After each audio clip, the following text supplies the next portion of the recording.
Boa tarde a todos, a todas. Vai ser um prazer iniciar esse debate sobre a situação atual na Catalunha. É um debate preparatório do nosso seminário. Vai acontecer do dia 4 a 6 de dezembro. Vocês já devem ter visto, nós temos uma página no Facebook, um site. Quem quiser ter mais informações, a gente pode começar depois. A ideia é exatamente lançar luz sobre esse momento tão estranho, tão raro que a gente está vendo no mundo inteiro, no Brasil, na Catalunha, nos Estados Unidos.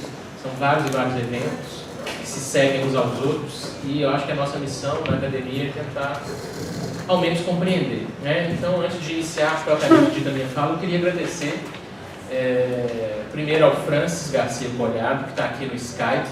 O Francis é catalão e vai falar a partir de um ponto de vista bem pessoal, teórico, histórico, mas também pessoal, porque ele está vivendo toda aquela situação com bastante intensidade, e vai estar aqui em dezembro conosco, no seminário propriamente dito, né? Fisicamente, não virtualmente, apenas pelo Skype.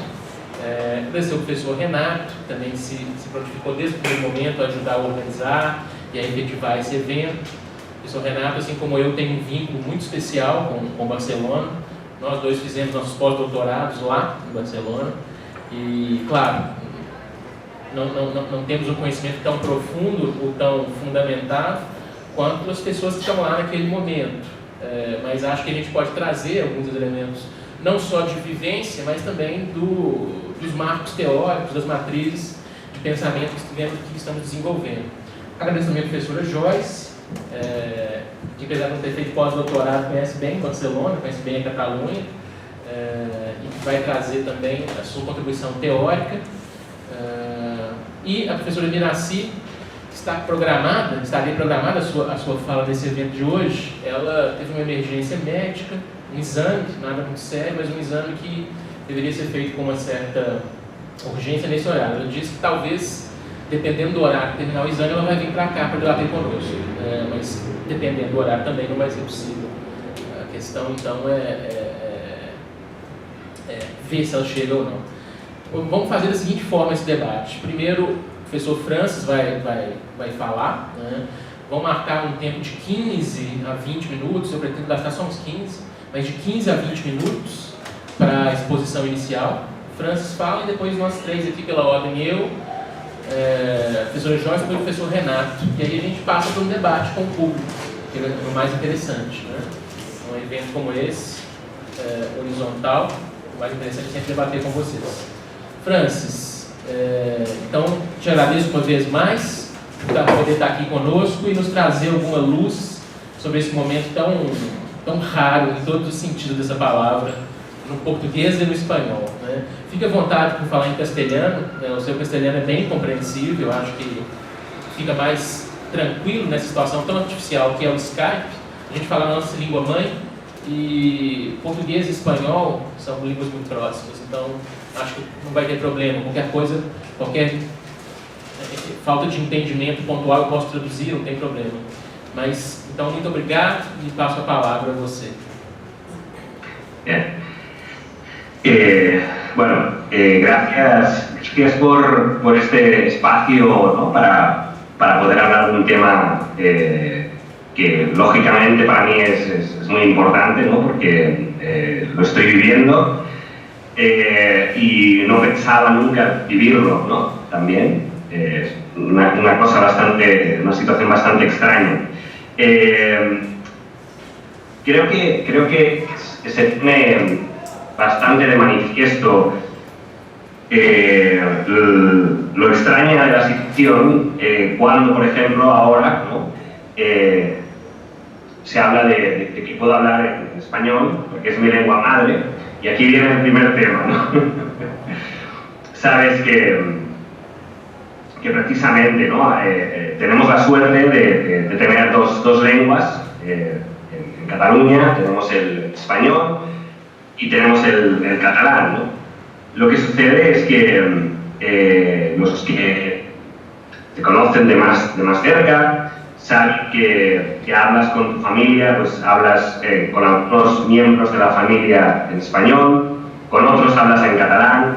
Mi hijo tiene 8 años y desde que nació solamente ha oído hablar en catalán con él, pero sabe que hablo castellano porque en otros momentos hablo castellano.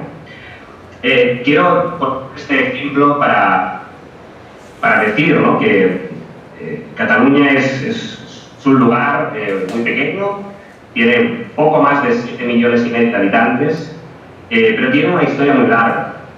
Y además, los que me conocéis sabéis perfectamente que siempre cuando hemos hablado de la cuestión catalana, que sabéis que hace unos años que está muy presente, incluso cuando algunos de vosotros habéis estado en Barcelona, sabéis que siempre he dicho y he defendido la misma postura, y es: yo no soy independentista.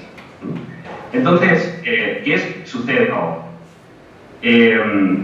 Lo que ha estado sucediendo en los últimos años ha sido realmente un problema político que no se ha gestionado.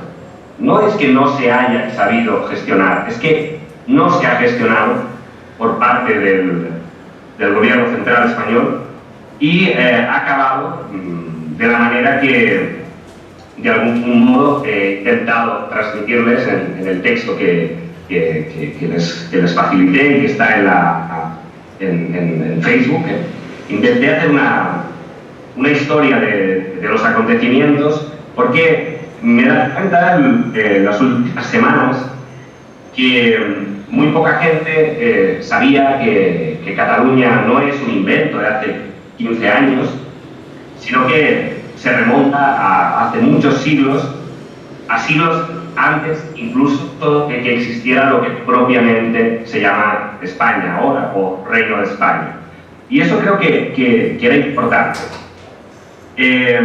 Aparte de esta cuestión, creo que hay que señalar dos cuestiones más. La primera es que estamos en un contexto en el que continuamente se habla de legalidad, pero sin embargo, los últimos casi 15 años, el gobierno central en España se ha saltado toda la legitimidad y legalidad de Cataluña, y todo esto empezó en 2003, en el año 2003, cuando hubo una promesa por parte de un presidenciable del Partido Socialista Obrero Español, que dijo que el estatuto que votara Cataluña sería el que se aplicaría de modo directo y sin ningún tipo de cambio a partir de que esta persona fuera presidente del gobierno.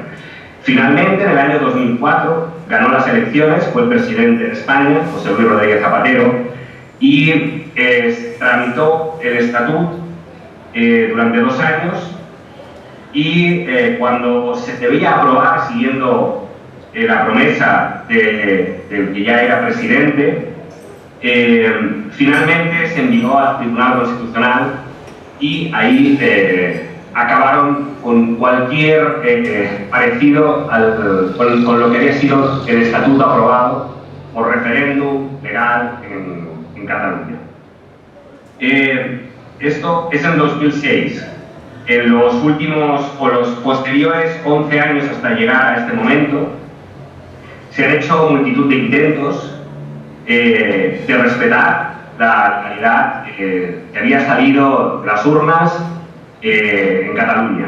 No ha habido ningún modo de que eso se pudiera cumplir, y poco a poco esa dejadez por parte de España hizo que fuera aumentando el deseo de independencia en Cataluña. ¿Por qué? Y esta es la segunda cuestión. En Cataluña, lo que llamamos ahora democracias representativas, que es muy joven, viene del año 78, y realmente salió en un proceso en el que lo que primaba, lo que había más, era el miedo. Acabábamos de salir de una dictadura. El dictador general Franco acabó con una forma de gobierno que teníamos en España surgida de las urnas, que fue la República, y antes de morir decidió que instauraba la monarquía nuevamente en España. Murió en noviembre del 1975 y a partir del 1978 se habló de que se había llevado a cabo una transición en España de la dictadura a la democracia. Lo cierto es que eso nunca fue así y salvo algunas voces entre el conservadurismo total y la ingenuidad increíble, todo el mundo sabe que esa transición fue una transición de la dictadura a formas políticas nuevas, pero nunca a una democracia, hasta el punto de que se nos obligó a tener un rey que ya había desaparecido. Ahora es el actual rey es el nieto del rey que se había marchado a Portugal porque perdió el sostén del pueblo en unas elecciones que fueron de carácter plebiscitario a mediados del siglo XX. Y una vez que sucede todo esto, la realidad es que la gente para salir del terror de la dictadura decidió que aceptaba unas reglas de juego nuevas que tienen el nombre de Constitución de 1978, pero con una clara voluntad de que esta Constitución pudiera llegar a cambiarse en algún momento dado que había surgido del miedo. Esta es la misma situación en la que nos encontramos ahora. Después de más de 5 años intentando organizar un referéndum legal en Cataluña para decidir si había una independencia o no, referéndum que si se hubiera producido hace 5 años, o 6 años, o 8 años, habría ganado el no seguro, seguro, seguro. Así lo han dicho las encuestas durante años. Sin embargo, al prohibir este referéndum, el deseo de democracia hizo que mucha gente quisiera que realmente se llevara a cabo. Desde el principio, el presidente del gobierno, Mariano Rajoy, decidió que este referéndum no se tenía que llevar a cabo y que nunca se iba a producir. Primero, vivimos una escalada muy extraña los meses de septiembre y octubre. Una vez que en el Parlamento de Cataluña se decide que se va a realizar este referéndum por mayoría en el Parlamento, finalmente el Estado central, Mariano Rajoy, el gobierno actual de España, decide que nunca se va a hacer y empieza una persecución que llega a cerrar 144 páginas web, incluidas páginas de la Generalitat. De hecho, ahora mismo, página oficial de la Generalitat está tomada por el gobierno central. Se decidió que se bloqueaban las cuentas de Cataluña, que han pasado al control del Estado central. Esto se hizo hace 2 meses, día 13 de septiembre. Se empezó a encarcelar a personas que se dice que no son presos políticos. Es muy extraño que se diga esto porque realmente han sido acusados de un delito que ustedes que están en la Facultad de Derecho van a encontrar pues, un tanto paradójico, que es el de tumulto pacífico. Que no es más que un invento para poder prohibir, criminalizar las manifestaciones ciudadanas. Manifestaciones ciudadanas que antes del referéndum apoyaban en un 80% la realización de este referéndum. Finalmente se intervinieron imprentas, la policía entraba en las imprentas buscando las papeletas, buscaron y intervinieron cualquier lugar donde se pudiera hacer o fabricar urnas, persiguieron todo lo que estuviera relacionado con la realización del referéndum. Y finalmente, aún así, y bajo la insistencia del gobierno de que nunca se iba a realizar el referéndum, finalmente en 1 de octubre en Cataluña salimos a la calle más de 2 millones de personas. Las cifras dicen que cerca de 2,5 millones de personas.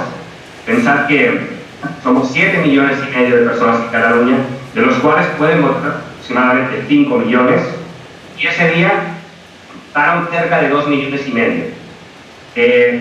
Cerca de 700.000 personas no pudieron votar porque cuando llegaron a los colegios se encontraron grupos de policías de la Guardia Civil y de la Policía Nacional, que son la Policía del Estado, que sin ningún tipo de consideración a las personas que estaban allí, habían niños, las imágenes las podéis ver por internet, son increíbles, pleno siglo XXI. Las personas que fuimos a votar, vimos como en algunos colegios había más riesgo de que se atentara contra los ciudadanos que estaban queriendo simplemente votar. Entonces, ¿qué hicimos? Proteger las urnas, ¿no? Literalmente decidimos que el voto o el voto democrático, o como queramos llamarlo, debía ser protegido porque la policía asaltaba los colegios con golpes de hachas. Insisto, las imágenes son increíbles, las pueden ver, y se llevaban las urnas. La gente intentaba proteger las urnas porque es lo único que había. Siempre se nos ha explicado que la democracia consistía en votar, y la gente vio que no podía votar y que para llevar a cabo la votación debía proteger las urnas con sus propios cuerpos. Y esto fue lo que hicimos. La gente cuando iba a votar no dejaba el voto y se iba. La gente cuando votaba se quedaba en los colegios, y cada colegio estaba rodeado de miles de personas que lo que intentaban hacer era que la policía no se acercara. ¿Cómo lo hicieron? De manera completamente pacífica, con las manos en alto, y pese a ello, hoy, por ejemplo, las noticias ha salido una persona que ha denunciado a la policía porque ha perdido un ojo. Se utilizó balas de goma, que en Cataluña están prohibidas, porque ya había sucedido eso de perder un ojo a una persona y ahora ha vuelto a suceder. Han habido más de 1.000 personas heridas, en una población de 7,5 millones. Fíjense los números si hablamos de la población, el equivalente en Brasil, ¿no? Ustedes tienen 180 millones o así, hagan un cálculo aproximado y verán que las cifras son increíbles. La policía tomó localidades muy pequeñas con efectivos policiales superiores a los de la población que había en esos lugares. En ocasiones, como profesor de diversas edades, he tenido alumnos que están a punto de entrar a la universidad, o alumnos que están en primer curso de universidad, que me preguntaban: ¿por qué han hecho esto? ¿No es más fácil dejar que la gente vote y cuando ya han acabado de votar, decir, esto queda anulado, el resultado no vale? La muestra de el poder mediante la violencia era un claro mensaje, porque finalmente ese resultado se ha anulado desde el Estado, no es válido para ellos. El problema es que muchas personas que siempre habíamos votado no, ante la represión y el miedo de un Estado al simple hecho de ir a depositar un voto en una urna, hizo que muchísima gente, incluyéndome en este caso a mí, finalmente votáramos sí a esa independencia. ¿Por qué? Porque la partida juego ya no estaba en el ámbito de la independencia sí o la independencia no. Pasó a democracia sí, democracia no en un momento concreto. Este momento fue en el que, desde el resto de España, bajo la consigna de cómo queremos a Cataluña, animaban a la policía y al ejército que iba a venir hacia aquí con gritos de a por ellos, como si fuéramos algo diferente a ellos. Somos el otro, esta relación. Y ese otro no tiene ejército, no tiene nada. Tenemos ahora mismo al presidente exiliado en Bruselas. Es el presidente que salió de unas elecciones completamente legales en el año 2015. En España, el presidente de autonomía es el único que por ley puede disolver Parlamento y para hacer unas nuevas